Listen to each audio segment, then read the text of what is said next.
नमस्कार, आप देख रहे हैं कालचक्र। मैं आपके साथ पूजा राठौर शर्मा और मेरे साथ है प्रश्न कुंडली विशेषज्ञ पंडित सुरेश पांडे जी। पंडित जी, आपका बहुत बहुत स्वागत। धन्यवाद। खीर के भोग से आएंगी खुशियां, मेवे के भोग से पूरी होगी मनोकामना, केले के भोग से दूर होंगे कष्ट, लड्डू के भोग से खुल जाएगी किस्मत, भगवान भोग और भविष्य। देखिए कालचक्र। जी हां, आज कालचक्र में पंडित सुरेश पांडे जी आपको बताएंगे आपकी अपनी मनोकामना पूरी करने और अपनी परेशानियों को दूर करने के लिए किस समय, किस मुहूर्त में, किन देवी देवताओं को क्या कुछ भोग लगाना होगा और उससे आपके जीवन में क्या बदलाव आएंगे। धन प्राप्ति के लिए देवी देवताओं को क्या चढ़ाएं, कर्ज मुक्ति के लिए भगवान को क्या भोग लगाएं, कष्टों से मुक्ति के लिए किस विधि से भोग लगाएं और भोग लगाते हुए किन बातों का विशेष ध्यान रखें, ये भी आज कालचक्र में पंडित जी से हम जानेंगे। तो ध्यान से देखिएगा आज का कालचक्र। इसके अलावा अगर आपका भी कोई सवाल है तो हमें फोन कीजिए। हमारा नंबर नोट करें 0120-665-2411। तो चलिए अब हम करते हैं अपनी अहम चर्चा की शुरुआत।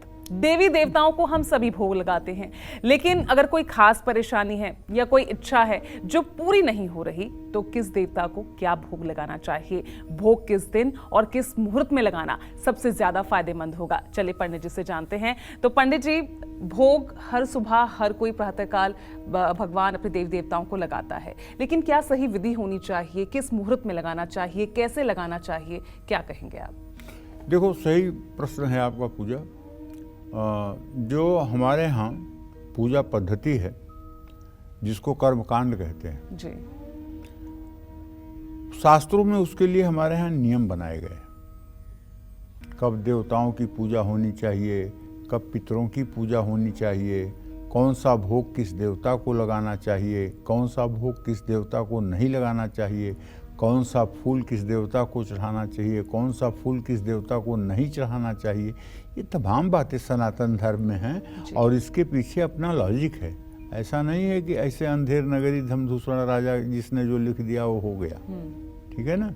तो इस तरह से चाहे पंचोपचार पूजन हो, चाहे षोडशोपचार पूजन हो, चाहे राजोपचार पूजन हो, सब में भोग तो आवश्यक है। भोग माने प्रसाद जी, जो देवताओं के लिए नैवेद्य निवेदित किया जाता है वो, मतलब कि अब नैवेद्य की बात जहाँ तक है, गांव में जब हम बचपन में थे सत्यनारायण की पूजा होती थी तो गांव में भैया न फल होता था न मिठाइयाँ होती थी, तो वहाँ गुड़ और दही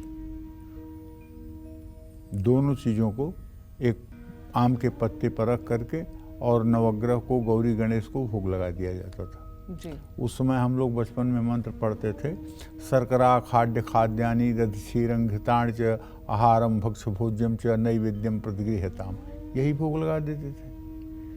लेकिन अब समय बदला है, जमाना बदला है। अब पूजा के पहले मिठाइयाँ भी उपलब्ध हैं, फल भी उपलब्ध है, सूखे मेवे उपलब्ध हैं, काजू किशमिश बादाम मिश्री ये सब मतलब कि फल उपलब्ध हैं। तो जैसे जैसे हमारा मतलब कि जो है वो संपन्नता और सारी चीज़ें बढ़ रही हैं, वैसे वैसे देवी देवताओं की पूजा में भी थोड़ी वरिष्ठता आ रही है जी। तो कहने का मतलब ये है कि देखो, अगर किसी की कुंडली में चंद्रग्रह कमज़ोर है, वो पापक ग्रहों के बीच में है या पापक ग्रहों की दृष्टि में है, या शादी में दिक्कत आ रही है, या जीवन में सफलता नहीं मिल रही है, तो भगवान शिव को जरूर प्रसन्न करना चाहिए। और भगवान शिव को प्रसन्न करने के लिए भगवान शिव का जल से, दूध से, गन्ने के रस से, शहद से, घी से अभिषेक करना चाहिए। अभिषेक करने के बाद भगवान शिव को भांग और पंचामृत का भोग पसंद है। अपनी हर मनोकामना को पूरा करने के लिए दूध, दही, शहद, शक्कर, घी और जल से शिवलिंग का अभिषेक भी करना चाहिए। शिवलिंग पर भांग, धतूरा, गंध, चंदन, फूल, कपड़े अर्पित करना चाहिए। भगवान शिव को रेवड़ी, चिरौंजी और मिश्री का भी भोग आप लगा सकते हैं। अपनी किसी विशेष मनोकामना की पूर्ति के लिए सावन में भगवान शिव को पंचामृत, गुड़, चना और चिरौंजी का भोग लगाना चाहिए। आमदनी नहीं बढ़ रही है, फिजूल खर्च नहीं रुक रहा है, तो शुक्ल पक्ष पर अष्टमी से लेकर पूर्णिमा तक शिव मंदिर में केले के पत्ते पर पके चावल और दही का नैवेद्य बना करके भोग लगाना चाहिए। ओम नाभ्यासिदंतरिक्षं शिष्णौद्यौ समवर्ततः पृथभ्यां भूमिर्दिशा तथा लोकान अकल्पयन् नैवेद्यम निवेदयामि। और नैवेद्य चढ़ाने के बाद 5 बार जल जरूर गिराना चाहिए, 5 आचमनी जल जरूर गिराना चाहिए। ओम प्राणाय स्वाहा, व्यानाय स्वाहा, उदानाय स्वाहा, अपानाय स्वाहा, समानाय स्वाहा, ऐसा बोलते हुए 5 बार जल जरूर गिराना चाहिए, आचमन जरूर करना चाहिए। और अगर आपके घर में चांदी की गिलास है तो छोटी सी चांदी की गिलास में शुद्ध जल भर कर के उसमें थोड़ा सा गंगा जल मिला करके भगवान के लिए पानी रख देना चाहिए। और वो पानी कुछ देर के बाद आप स्वयं उसको ग्रहण कर सकते हैं, वो पानी अमृत बन जाएगा, इसमें कोई संदेह नहीं है। जय माँ विंध्यवासिनी। तो चलिए अपनी चर्चा को आगे बढ़ाते हैं, और क्योंकि आज दिन है मंगलवार, हनुमान जी का दिन। जी हाँ, अब हनुमान जी को किस तरह का भोग लगाने से क्या लाभ मिलता है, उन्हें कैसे प्रसन्न किया जा सकता है, और जो भोग हम लगा रहे हैं वो किस समय लगाएं जो ज्यादा असरदार हो। तो चलिए पंडित जी से जानते हैं। तो पंडित जी, आज का तो दिन भी शुभ मंगलवार का दिन है, हनुमान जी को प्रसन्न करना है, कैसे करें? मनोजवम मारुत तुल्य वेगम जितेन्द्रियम बुद्धिमतां वरिष्ठम वातात्मजं वानरयूथ मुख्यम श्रीरामदूतं शरणं प्रपद्ये। अतुलित बलधामं स्वर्णशैलाभदेहं दनुजवनुकृशानुज्ञानि नाम अग्रगण्यं सकल गुण निधानं वानराणामधीशं रघुपति प्रिय भक्तं वातजातं नमामि। भैया, हनुमान जी कलयुग के प्रत्यक्ष देवता हैं। जहाँ भी इनके भक्त बुलाते हैं, श्रद्धा पूर्वक विपत्ति में फंसने पर जो भी व्यक्ति हनुमान जी का स्मरण करता है, हनुमान जी किसी न किसी रूप में आकर के उसकी मदद करते हैं। जब ये मैं कह रहा हूँ ना, तो मेरे शरीर के रोएं खड़े हो रहे हैं, क्योंकि ये बहुत सच बात मैं आपको बता रहा हूँ। हनुमान जी बालक के रूप में, युवक के रूप में, वृद्ध के रूप में आकर के अपने भक्तों का कल्याण करते हैं, उन्हें विपत्तियों से बचाते हैं, उनकी रक्षा करते हैं। विपत्ति में जब कोई भक्त हनुमान को याद करता है तो तत्क्षण हनुमान जी किसी न किसी रूप में आकर के उसका कल्याण करते हैं। अगर आप भी कानूनी मामले में फंसे हुए हैं और आप बेगुनाह हैं, आप फंसाए गए हैं, या आपकी जन्म कुंडली में ऐसा मांगलिक दोष है जिसके कारण आपकी गिरस्ती नहीं बस पा रही है, आपकी शादी में रुकावट आ रही है, शादी के बाद वैवाहिक जीवन सुखी नहीं है, आपकी हर किसी से लड़ाई हो जाती है, तो भैया आपको हनुमान जी की अच्छे से उपासना करनी चाहिए। हनुमान जी की उपासना के क्रम में आपको हलवा, पंचमेवा, गुड़ से बने लड्डू, डंठल वाला पान और केसर, ये सब चीज़ें हनुमान जी को पसंद हैं। हनुमान जी को इमरती का भोग भी पसंद है, लेकिन चाहे जितना भोग लगा दीजिएगा, जब तक उसमें तुलसी का पत्ता नहीं डालिएगा तब तक हनुमान जी संतुष्ट होने वाले नहीं हैं। इसलिए सामग्री कुछ कम भी हो तो चलेगा, लेकिन तुलसी का पत्ता ले आना मत भूलिएगा। हर तरह के संकट से मुक्ति पाने के लिए 5 मंगलवार हनुमान जी को चोला चढ़ाकर नैवेद्य का भोग लगाएं। नैवेद्य का मतलब जो आपके पास उपलब्ध हो, भोग सामग्री। कोई काजू किशमिश मिश्री का भोग लगाता है, कोई लड्डू का भोग लगाता है, कोई पेड़े का भोग लगाता है, कोई बर्फी का भोग लगाता है, कोई मालपुए का भोग लगाता है, कोई हलवा का भोग लगाता है, कोई हलवा पूड़ी का भोग लगाता है। सारे मिठाई वाले, नमक को छोड़ करके सारे मिठाई वाले भोग, फल, ये सब आप हनुमान जी को समर्पित कर सकते हैं। अगर आपका मकान नहीं बन पा रहा है और आप मकान के लिए बहुत ज़्यादा परेशान हैं, या प्रॉपर्टी कोई आपने ली है लेकिन प्रॉपर्टी आपको मिल नहीं पा रही है, कोई कानूनी उसमें डिस्प्यूट आ गया है, आपका पैसा फंस रहा है, तो मंगलवार को 800 ग्राम साबुत चना और 125 ग्राम गुड़ का हनुमान जी को भोग लगाइए। चने को भिगो दीजिए और उसके साथ गुड़ रख करके भोग लगा दीजिए, और भोग लगाने के बाद ये प्रसाद हो सके तो छोटे बच्चों में या बंदरों में जरूर बांटिए। इससे आपकी मनोकामना पूरी होगी। जय मां विंध्यवासिनी। और चलिए, इस बीच हमारे साथ कालचक्र दर्शक हमारे साथ जुड़ गए हैं। पटना से आकाश हैं फोन लाइन पर। आकाश जी, सवाल पूछिए। आप पंडित जी प्रणाम। हाँ, सुखी रहिए। मैं पटना से बोल रहा हूँ, आकाश नाम है पंडित जी। मेरा डेट ऑफ बर्थ है 31 जुलाई 1972, सुबह में 4:30 बजे जी। और जन्म स्थान है मिहिजाम जी। जी। मेरा प्रश्न है पंडित जी कि अभी मैं थोड़ा सा नौकरी में परेशानी हो रही है, मेरी नौकरी छूट गई है, दूसरी नौकरी मिल नहीं रही है। ऐसा है आकाश बाबू, आपने जो प्रश्न किया है उसके आधार पे आपके दसम भाव का स्वामी शनि और लग्न का स्वामी मंगल, ये दोनों की स्थिति पंचम नवम है। अब आप 51 साल के हो गए हैं। आप चिंता मत करिए, 5 मई के बाद आपको नौकरी मिल जाएगी। बस आपको एक उपाय बताता हूँ, ये उपाय आपको जरूर करना चाहिए। आज मंगलवार है, आज 100 बार हनुमान चालीसा का पाठ करिए और किसी हनुमान मंदिर में जा करके घी का दिया जला करके लड्डू का भोग लगाइए। हो सके तो केले भी चढ़ाइए। केले और लड्डू का भोग चढ़ाने से और उसे घर में प्रसाद के रूप में लाकर बांटने से निस्संदेह आपकी नौकरी 5 मई 2023 से लेकर 25 जून 2023 के बीच में लग जाएगी।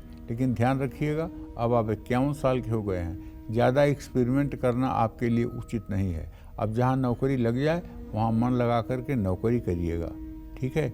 क्योंकि मैं जो देख पा रहा हूँ उसके आधार पर आकाश भैया, अभी आपकी आर्थिक स्थिति बहुत ठीक नहीं है। अब आपके पास वक्त बहुत कम बचा है। अब अपनी आर्थिक स्थिति पर ध्यान दीजिए। आर्थिक स्थिति आपकी अच्छी हो, इसके लिए आपको एक मंत्र बताता हूँ। इस मंत्र का 10 माला जप अगर आप लगातार 3 साल तक करेंगे तो फिर जिंदगी में कभी आपको पैसे की कमी नहीं होगी। ओम महादेव्यै च विद्महे विष्णु पत्नीम च धीमहि तन्नो लक्ष्मी प्रचोदयात्। ये लक्ष्मी गायत्री मंत्र है। एक बार फिर से आपके लिए कह रहा हूँ। ओम महादेव्यै च विद्महे विष्णु पत्नीम च धीमहि तन्नो लक्ष्मी प्रचोदयात्। लक्ष्मी जी की पूजा करके इस मंत्र का 10 माला जप अगर आप नित्य प्रातः काल करना शुरू करेंगे, भगवती महालक्ष्मी को अपने हृदय में धारण करेंगे, तो निस्संदेह जीवन में कभी आपको आर्थिक संकट का सामना नहीं करना पड़ेगा। जय मां विंध्यवासिनी। इस बीच एक और कॉलर हमारे साथ जुड़ गई हैं। दिल्ली से सुमन है फोन लाइन पर। सुमन जी, सवाल पूछिए। जी पंडित जी नमस्ते। आपकी आवाज नहीं आ रही सुमन जी, जोर से बोलिए अगर जवाब चाहिए। हाँ जी पंडित जी नमस्ते। हाँ नमस्ते। पंडित जी, मेरा बेटा हुआ है 26 जनवरी 2023 को जी 7:52 से। जी। तो मैं ये पूछ रही थी उसका नाम किस अक्षर से रखा जाए कि अच्छा होगा उसका भविष्य। कब पैदा हुआ है आपका बेटा? 26 जनवरी। हेलो, 26 जनवरी 2023।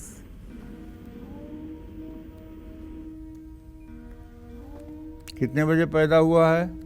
7:52 से। सुबह? जी नहीं, शाम को। कहाँ पैदा हुआ है? दिल्ली में ही। 7:52 से। चलो, इसका नाम जो है न अक्षर से निकलता है। न अक्षर पे कोई नाम ढूंढ लो अच्छा सा जो तुम्हें पसंद हो, वही नाम इसका रख दो। इसकी वृश्चिक राशि है और ठीक है, शुक्र की महादशा चल रही है, दशा बहुत अच्छी चल रही है और ये 20 साल की दशा बहुत अच्छी है। 20 साल तक इस बच्चे को किसी प्रकार का कोई कष्ट नहीं होगा, लेकिन चंद्रमा नीच राशि का छठे भाव में है, इसलिए सर्दी जुकाम से बार बार पीड़ित होगा। सर्दी जुकाम से बचाने के लिए इसको मतलब कि जो है ध्यान रखना चाहिए, ठंड से बचाने के लिए ध्यान रखना चाहिए। और आप अपना दूध नहा करके इसे बिल्कुल ना पिलाएं। जब आपका शरीर गर्म रहे तभी इसको दूध पिलाएं, ठंडे शरीर से दूध ना पिलाएं, वरना निमोनिया और शीत संबंधी रोग होने की संभावना बढ़ेगी। नाम न से शुरू करके कोई भी नाम आप रख सकते हैं। इस बीच कालचक्र दर्शक राजा हमारे साथ हैं पटना से फोन लाइन पर। पूछिए सवाल। हेलो। हाँ हेलो पंडित जी प्रणाम। हाँ, मैं पटना खुश से राजा बोल रहा हूँ। कहाँ से? पंडित जी पटना से। अच्छा बोलिए। पंडित जी मेरा एक प्रश्न है। मेरे बच्चे का जन्म है 15 सितंबर 2013 शाम जी। 8:30 बजे। जी। उसका भविष्य कैसा रहेगा और पढ़ने में थोड़ा उसको मन नहीं लग पाता है। देखिए, आपके पुत्र भाव का स्वामी शनि और इससे पंचम भाव का स्वामी बुध, शनि और बुध की तृतीय एकादश स्थिति है और बृहस्पति के साथ इत्तेसाल है। भले अभी पढ़ने में मन नहीं लगता है, 10 साल का है, लेकिन मुझे पूरा विश्वास है कि ये पढ़ाई करेगा। बस आपको करना ये है कि इसको सिखाना है हनुमान चालीसा का पाठ। अगर ये रोज़ नहाने के बाद हनुमान चालीसा का पाठ करेगा तो पढ़ाई में भी अच्छा होगा और इसका भविष्य भी अच्छा रहेगा। इसे आगे चल करके तकनीकी शिक्षा दीजिएगा, टेक्निकल पढ़ाई कराइएगा, बीटेक कराइएगा, डिप्लोमा कराइएगा। ये सब पढ़ाइयाँ अगर आप कराएंगे तो इसका जीवन बहुत ही सफल रहेगा, इसमें कोई संदेह नहीं है। जय मां विंध्यवासिनी। तो आज कालचक्र में हम बात कर रहे हैं देवी देवताओं के भोग की।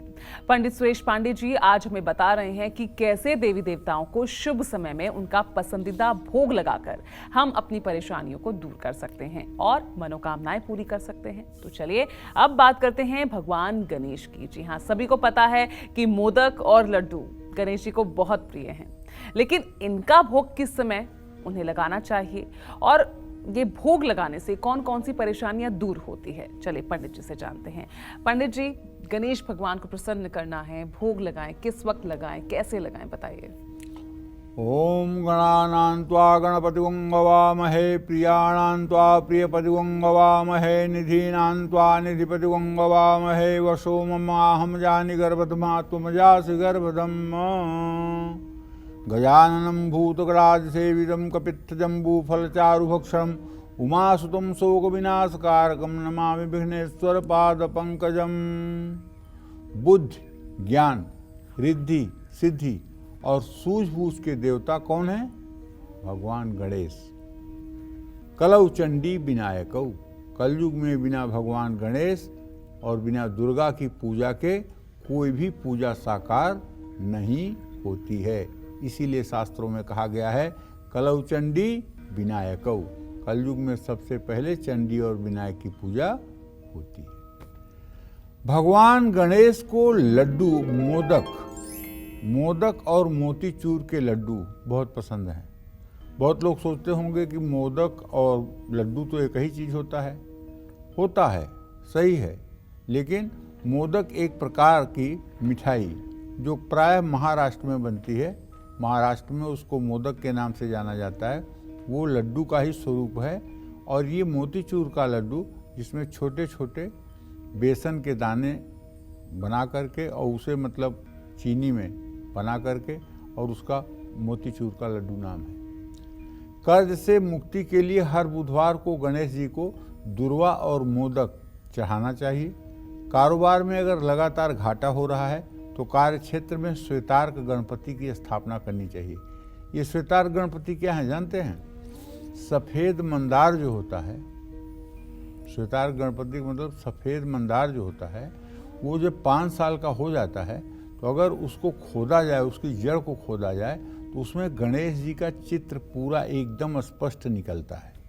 और उसको फिर काट छांट करके गणेश जी की प्रतिमा को सिंदूर और तेल का लेप करके अगर अपने पूजा स्थान में स्थापित कर लिया जाए तो ये श्वेतार्क के गणेश हर प्रकार की मनोकामना को पूर्ण करने वाले होते हैं। बहुत से घरों में हमने देखा है जहाँ श्वेतार्क के गणेश की स्थापना हुई है, उन्हें चांदी के सिंहासन पर बैठाया गया है और विधिवत नित्य पूजा उपासना होती है और उस घर में स्थिर लक्ष्मी का वास भी है। लेकिन 5 साल पुराना जो श्वेतार्क का पेड़ होगा उसी की खुदाई में गणेश जी निकलेंगे और स्थापना करके उनका रोज पूजन करना चाहिए और खीर का भोग लगाना चाहिए। भगवान श्री हरि विष्णु को, जो जगत के पालनहार हैं,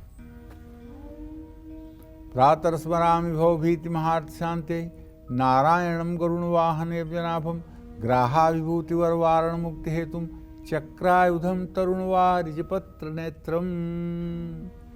सबसे ज़्यादा इनका मुख्य आहार तो अहंकार है। ये अपने भक्तों के अहंकार को खाते हैं। तो आप भी अगर इनके भक्त हैं तो सबसे पहले अपने अहंकार को इनके श्री चरणों में समर्पित कर दीजिए और अपनी अहंग भावना, मैं हूँ, मैं करता हूँ, मेरा है, मेरी है, ये जो भावना है सबसे पहले ये भगवान विष्णु को निवेदित करिए, तब आपका खीर और सूजी का हलवा ये पसंद करेंगे। जब तक आपके अंदर ये भाव है कि ये सब मैंने व्यवस्था की है, ये भगवान के लिए मैं कर रहा हूँ, तब तक भगवान आपके प्रसाद की तरफ देखना तो दूर थूकेंगे भी नहीं। 56 प्रकार का पकवान बनवा करके दुर्योधन भगवान कृष्ण को अहंकार में आमंत्रित कर रहा था कि ये सब खा लीजिए। भगवान कृष्ण ने दुर्योधन के मेवे पर थूक दिया और जाकर के विदुर की पत्नी के हाथ से केले का छिलका खा लिया। विदुर की पत्नी ने सुना कि आ रहे हैं भगवान कृष्ण, नहा रही थी, कपड़े का भी ध्यान नहीं था, अस्त व्यस्त वस्त्र था। पति ने कहा कि अरे कपड़े तो पहन लो ठीक से, कृष्ण के सामने जा रही हो।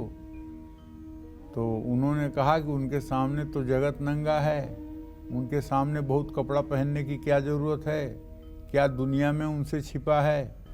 और जा कर के वो इतनी भाव विभोर हो गई थी कि केले का छिलका भगवान के मुंह में डाल के वो केला उठा के बाहर फेंक रही थी।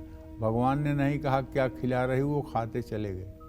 भगवान तो भाव के भूखे हैं। प्रभु श्री राम सबरी के बैर इतने प्रेम से खाए कि जैसे उन्होंने कभी बेर देखी ही नहीं हो, और जबकि सबरी चीख चीख करके बेर उनको खिला रही थी। तो भगवान क्रियाग्राही नहीं है, भावग्राही हैं। हमारी भावना का वो सम्मान करते हैं। इसलिए भैया, भगवान विष्णु की उपासना करना हो तो आप पहले अहंकार को तिलांजलि दीजिए। अहंकार में चढ़ाया गया प्रसाद, मैं मेरी की भावना से चढ़ाया गया प्रसाद कभी वो स्वीकार नहीं करते हैं। खीर में तुलसी का पत्ता डालना मत भूलिएगा, केसर भी डालिए तो और अच्छा होगा।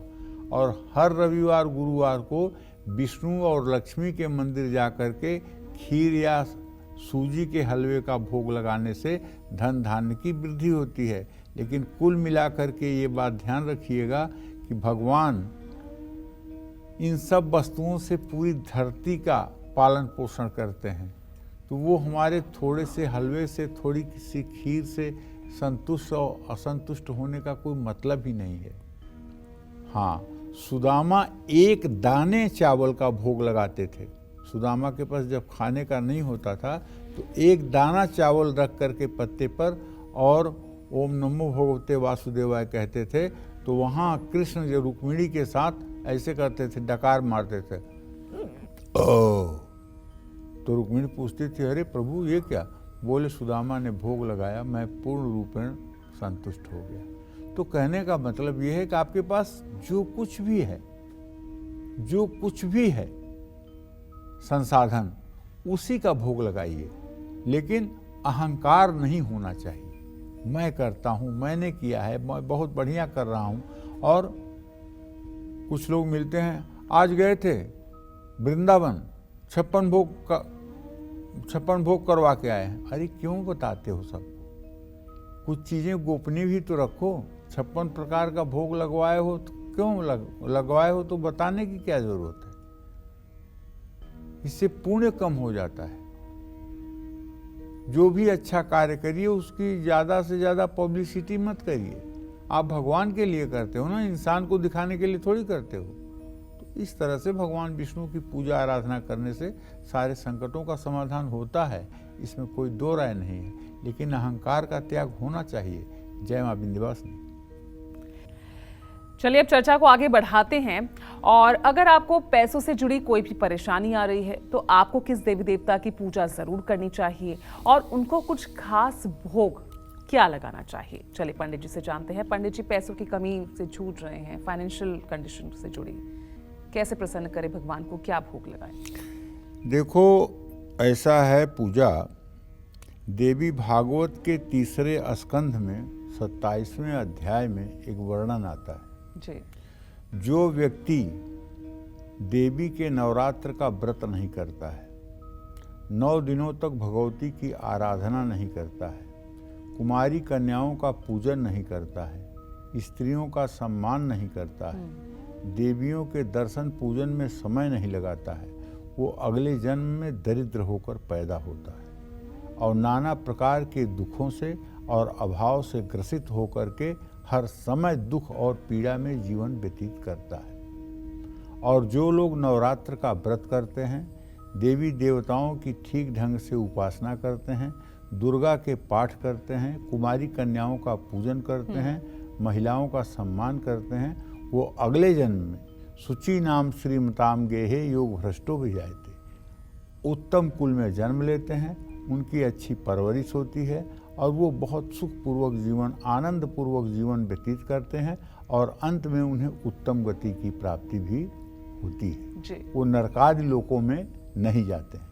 इसलिए मैं अपने सभी दर्शकों को बताना चाहूँगा कि भैया, आप सनातन धर्म में पैदा हुए हो, ये बड़े गर्व की बात है।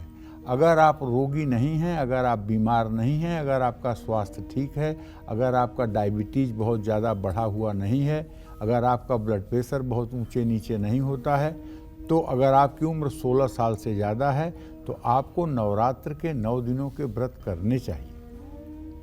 और 9 दिनों के व्रत करके आपको महालक्ष्मी की आराधना करनी चाहिए। रोज श्री सूक्तम के सुबह शाम पाठ करने चाहिए।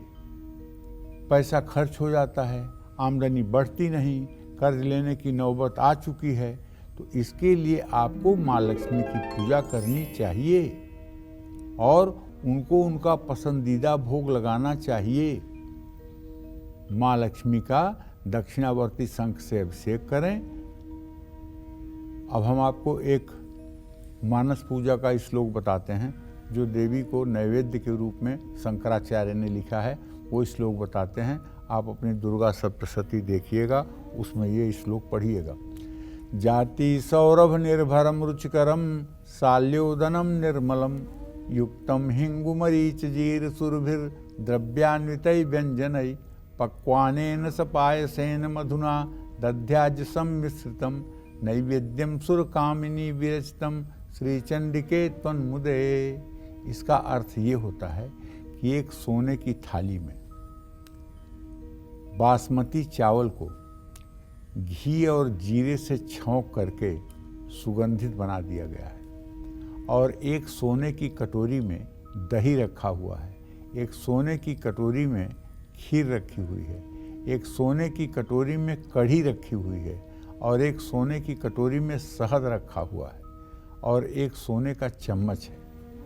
इतनी चीज़ें आप अपने दोनों हाथों में लेकर के आंख बंद करके सामने कमल पर बैठी हुई महालक्ष्मी को देखते हुए उनके सामने आप इसको रखिए मानसिक रूप से और एक चांदी के गिलास में पानी भी मानसिक रूप से रखिए और उनसे प्रार्थना करिए कि हे माँ, ये देवताओं की पत्नियों द्वारा बनाया हुआ नैवेद्य है, इसको माँ स्वीकार कर लो।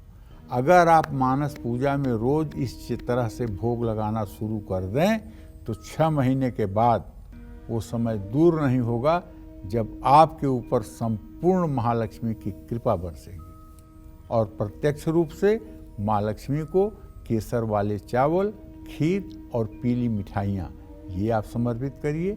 पैसों की तंगी को दूर करने के लिए 11 शुक्रवार माँ लक्ष्मी को लाल फूलों की माला चढ़ाइए, केसर वाली खीर का भोग लगाइए। माँ दुर्गा को खीर, मालपुआ, मीठा हलवा, पूरन पोली। पूरन पोली क्या है?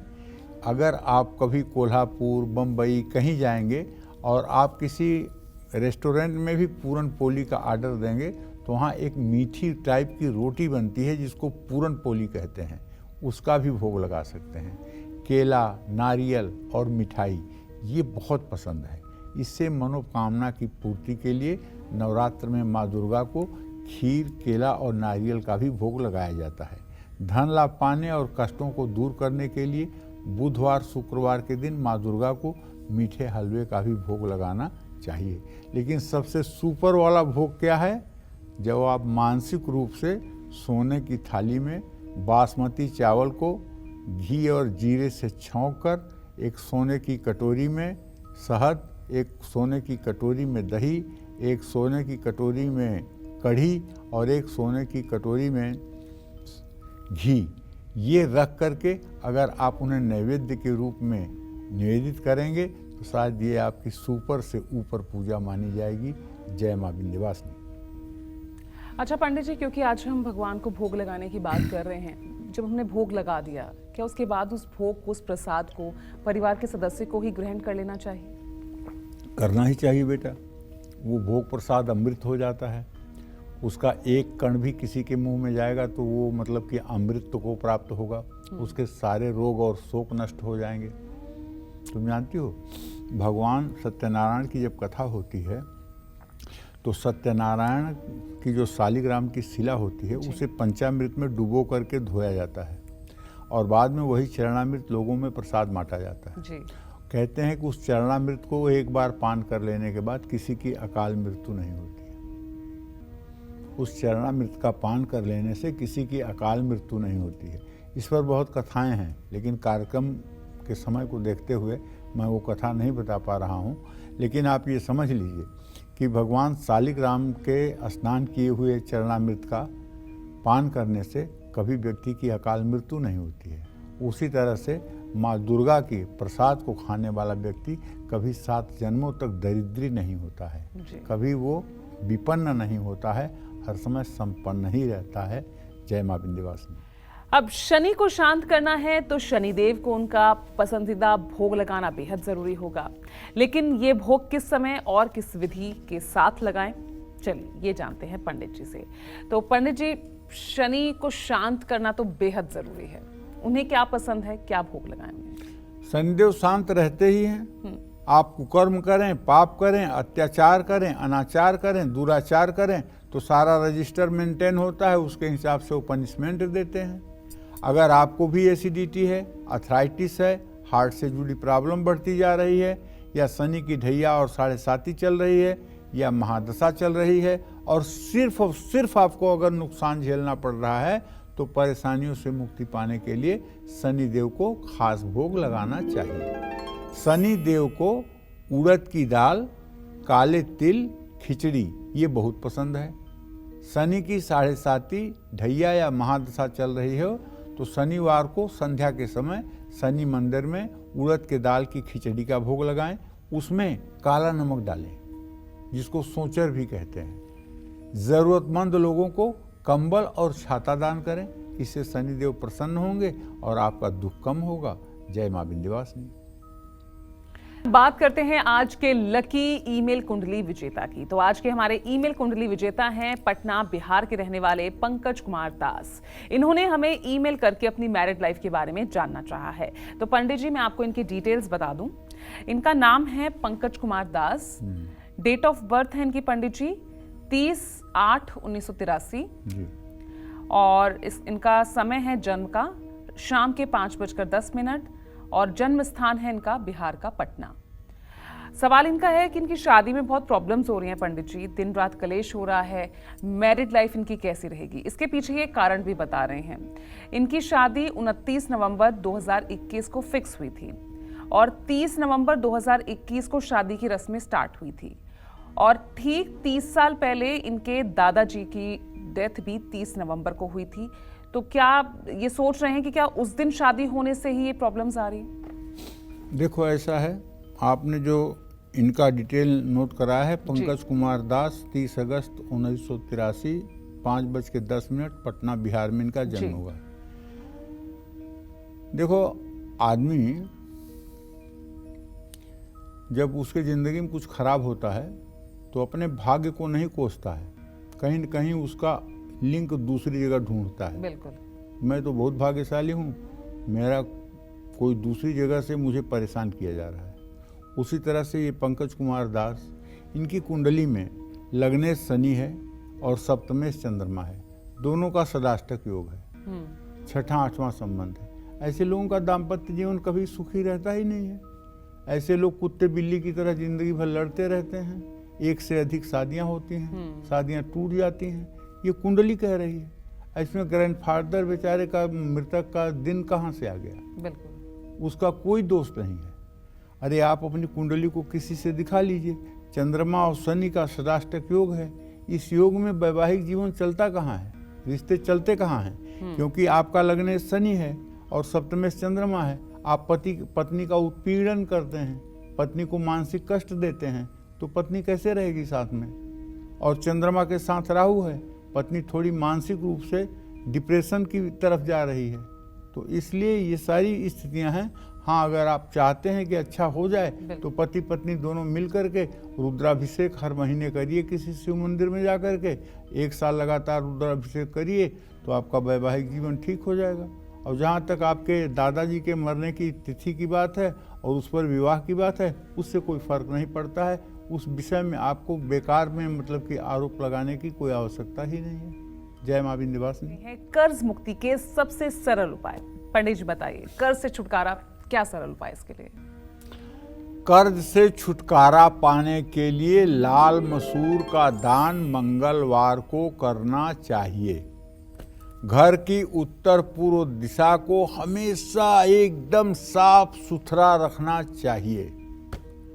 हनुमान जी के श्री चरणों में मंगलवार और शनिवार को चमेली का तेल और सिंदूर का लेप लगाना चाहिए।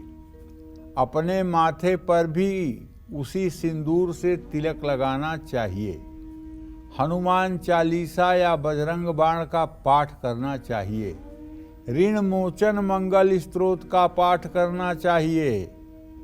ओम मंगलो भूमिपुत्रस्य ऋणहर्ता धन प्रदस्थिरासनो महाकाय सर्वकर्मा विरोध कह लोहितो लोहितास्यैव सामगानां कृपाकर एतानि कुजनामानि नित्यं यश्रद्धया पठेत् ऋणं न जायते धनं शीघ्रम् आप्नुयात् धरणी गर्भसम्भूतं विद्युत्कांतमप्रभं कुमारं शक्तिहस्तं च मंगलम प्रणमाम्यहम्। यही ऋण मोचन मंगल स्तोत्र है। इतना छोटा है, मैंने आधे मिनट में पढ़ा, आप 1 मिनट में पढ़ लीजिएगा। इसका 7 बार जो लोग सुबह शाम पाठ करते हैं उनके ऊपर चाहे जितना कर्ज हो जल्दी उतरना शुरू हो जाता है। EMI से जल्दी राहत पाने के लिए हर बुधवार को 1.25 पाव मूंग उबालकर उसमें घी शक्कर मिलाकर गाय को खिलाना चाहिए। 17 बुधवार ये उपाय करने पर कर्ज उतारने का रास्ता मिल जाता है। जय मां विंध्यवासिनी। तो चलिए, आज हमारे दर्शकों को इतनी महत्वपूर्ण जानकारी देने के लिए आपका पंडित जी बहुत बहुत शुक्रिया। धन्यवाद। उम्मीद करते हैं आपको आज का हमारा यह विषय बेहद पसंद आया होगा। कल फिर एक नए विषय और आपकी परेशानियों को दूर करने के लिए ढेर उपाय लेकर आएंगे हम पंडित सुरेश पांडे जी के साथ। तब तक के लिए कालचक्र की पूरी टीम को इजाजत दीजिएगा। नमस्कार।